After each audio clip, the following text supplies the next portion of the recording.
What up, YouTube? What up, boxing fans? Gennady Golovkin, you know, 354 amateur bouts. HBO made it a point to show both fighters' amateurs records, and you could see that Gabriel Rosado was lacking experience, and it showed up in the ring. It was a solid fight.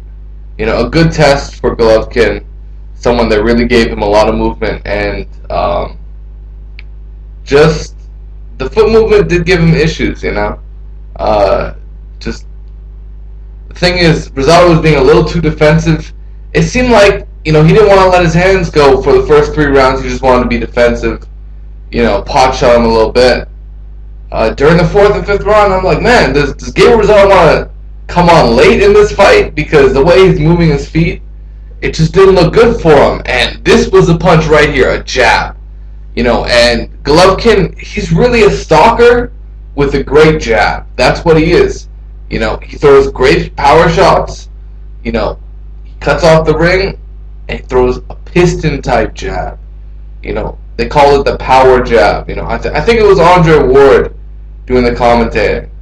And, the power jab. And this was the key, because that caused the cut to open up on the left eye of Gabriel Rosado around the 2nd round. And then throughout the fight, you could see the blood pouring down his eyes, man.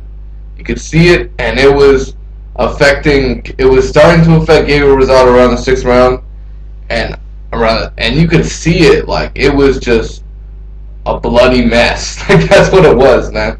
So Gabriel Rosado, he put out a good effort, good foot movement. He landed his fair share of punches. He gave Gennady Golovkin, he gave him a few mouths under the eyes, man. He gave, Golovkin was swollen up. Later in the post-fight interview, Golovkin was like, I didn't want to mention this shit, but I was a little bit sick. I guess that's boxing. Sometimes you got to fight through an illness. It's one of those things you don't really like to hear, because Golovkin did have sort of an off night. He didn't put together anything spectacular. He just stalked his man, and eventually this corner had to stop the fight because the blood was just too much, and it was affecting his eyesight. So overall, congratulations, Gennady Golovkin. He did what he had to do. He pulled out a victory on a night where he wasn't at his best, so to speak. But, he did show his flaws. Foot movement gave him a few issues, and his chin was, again, he was right out there. The chin wasn't tucked under too great.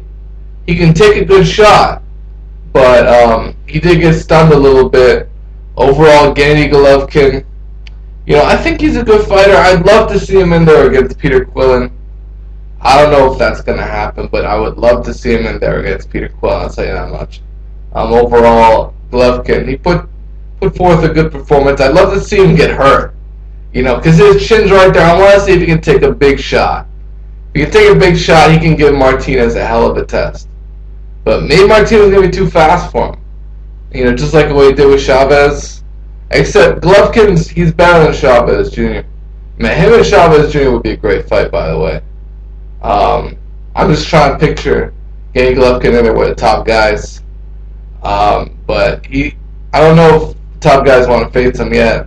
It looks like they want to put him in there with Dmitry Pirog, so we'll see if that fight gets done. Overall, that's what it is, guys. Gennady Golovkin, 7th round TKO. I don't know if he made the over. The over was 7.5. Real close.